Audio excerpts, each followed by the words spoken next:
అప్రూవర్లను అనుమానిస్తే కోర్టును తప్పు పట్టినట్టే. కోర్టు అనుమతితోనే నిందితులు అప్రూవర్గా మారారు. కవిత సాక్షులను బెదిరించారు, సాక్ష్యాలను ధ్వంసం చేశారు. ఆమెకు బెయిల్ ఇస్తే కేసుపై ప్రభావం. మద్యం వ్యాపారం, అసలు లిక్కర్ సేలే బోగస్ అంటాడు, లిక్కర్ స్కామే బోగస్ అన్నాడు కదా. అదేదో అది సిబిఐ ఎంక్వైరీ కోసం విచారించినట్టు స్క్రిప్టెడ్ క్వశ్చన్స్ అని కూడా అడిగినరు. రివర్స్ క్వశ్చన్స్ అడగలేదు, డిస్కషన్ జరగలేదు. డిబేట్ అంటే ఏంది? ఇద్దరు మనుషులు ఆర్గ్యుమెంట్ పెట్టుకోవడం డిబేట్. గది ఇంటర్వ్యూ డిబేటా అర్థం కాలే మాకు. ఓకే, ఇక్కడ లిక్కర్ స్కామే లేదు, అసలు లిక్కర్ స్కామే లేదు, కావాలని ఇరికిచ్చిరట.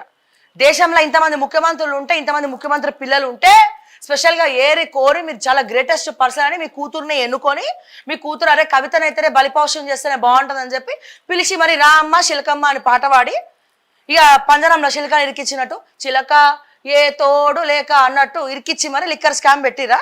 ఫోన్లు కూడా ఆమెనే ఇమ్మని చెప్పిండ్రా ముందే ఎవడన్నా స్ట్రాటజీ ప్రకారం? అంత ఈజీయా? ఇంతమంది ఉన్నారు కదా దేశం మీద, ఇన్ని రాష్ట్రాలు ఉన్నాయి, ఇన్ని రాష్ట్రాల ముఖ్యమంత్రులు ఉన్నారు, ఇంత ముఖ్యమంత్రుల పిల్లలు ఉన్నారు. మరి ఎందుకు కవితనే ఏరికోరు? ఎందుకు మరి సెలెక్ట్ చేసుకుర్రు? బంగారం షాపులకు పోయి బ్లాక్మెయిల్ చేసింది ఎవరు? గోల్డ్ తీసుకొని రాత్రికి రాత్రి డబ్బులు అడిగితే మా అయ్యను అడుగు పో అని ఎవడు ఆన్సర్ చెప్పిండు? కేసీఆర్ గారికి తెలియదా ఇవన్నీ? లేకపోతే తెలిసినా మర్చిపోయినరా?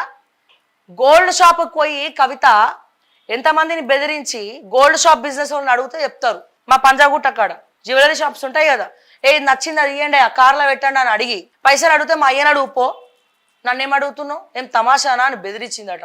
మళ్ళీ ఈమె బెదిరిస్తే వాళ్ళు భయపడ్డారట. అట్లా ఎన్ని గోల్డ్ షాప్లకు తిరిగిండ్రు, కొన్ని ఫోటోలు కూడా ఉన్నాయి. మరి ఇవన్నీ కూడా అసలు ఇవి కదా బందిపోట్లకు పడినట్టు ఇవి కదా స్కాములు. మరి అప్పుడు ఎందుకు ఒక కంట్రోల్లో పెట్టలేదు? ఇవన్నీ కూడా మాట్లాడలేదు. ఎస్, ఒక రకంగా చూస్తే ఇగో ఇట్లా కూడా కనబడుతుంది. 25,000 కోట్ల స్కామ్ అని చెప్పి మొన్ననే వేసారు. మళ్ళీ ఇప్పుడు క్లీన్ చిట్ 25,000 కోట్ల స్కామ్ కాలేదని చెప్తున్నారు. నన్ను అడిగితే ఇంకొన్ని రోజుల్లో లోక్సభ అయిపోయిన తర్వాత కవిత క్లీన్ చీట్ తోటి కడిగిన ముత్యం అంటే ఏంది? క్లీన్ చీటు అంటే పొరపాటు అయిపోయింది, కావాలని కుట్రబాన్ని కవితని ఇరికిచ్చిర్రు, కవితకు దానికి అసలు ఏం సంబంధం లేదు, మీరు క్లీన్ షీట్ ఇవ్వాలి. కడిగిన ముత్యం అంటే క్లీన్ షీట్ అని అర్థం. ఇడ సో క్లీన్ షీట్ ఇచ్చి కవితను పంపిస్తారు బయటికి. ఆశ్చర్యపోకర్లే, మీరు చూస్తూ ఉండండి. ఇప్పుడు నేను చెప్పిన మాటలు అప్పుడు గుర్తుపెట్టుకోండి. కాకపోతే కావాలంటే ఆఫ్టర్ బిఫోర్ వీడియోలు కూడా చేసుకోవచ్చు. మీరు వస్తుందా లేదా బయటికి అని.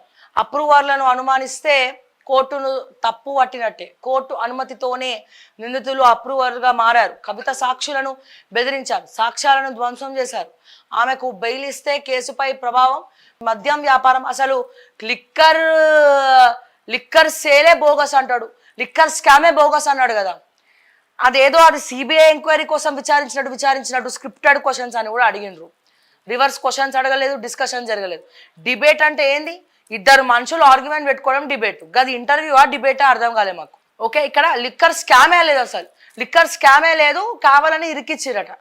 దేశంలో ఇంతమంది ముఖ్యమంత్రులు ఉంటే, ఇంతమంది ముఖ్యమంత్రి పిల్లలు ఉంటే స్పెషల్గా ఏరి కోరి మీరు చాలా గ్రేటెస్ట్ పర్సన్ అని మీ కూతుర్ని ఎన్నుకొని, మీ కూతురు అరే కవితనైతేనే బలిపౌష్యం చేస్తేనే బాగుంటుందని చెప్పి పిలిచి మరి రామ్మ శిలకమ్మ అని పాట పాడి ఇక పంజరంలో శిలకని ఇరికిచ్చినట్టు, చిలక ఏ తోడు లేక అన్నట్టు ఇరికిచ్చి మరి లిక్కర్ స్కామ్ పెట్టిరా.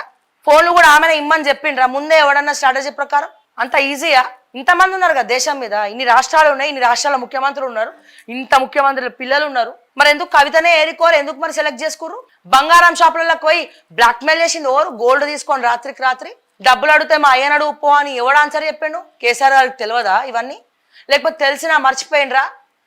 గోల్డ్ షాప్కి పోయి కవిత ఎంతమందిని బెదిరించి గోల్డ్ షాప్ బిజినెస్ వాళ్ళని అడిగితే చెప్తారు. మా పంజాగుట్ట కాడ జ్యువెలరీ షాప్స్ ఉంటాయి కదా, నచ్చింది అది ఇవ్వండి, ఆ కార్లో పెట్టండి అని అడిగి పైసలు అడిగితే మా అయ్యను అడుగు పో, నన్నేం అడుగుతున్నావు, ఏం తమాషానా అని బెదిరించిందట. మళ్ళీ ఈమె బెదిరిస్తే వాళ్ళు భయపడ్డారట. అట్లా ఎన్ని గోల్డ్ షాప్లకు తిరిగిండ్రు, కొన్ని ఫోటోలు కూడా ఉన్నాయి. మరి ఇవన్నీ కూడా అసలు ఇవి కదా బందిపోట్లకు పడినట్టు ఇవి కదా స్కాములు.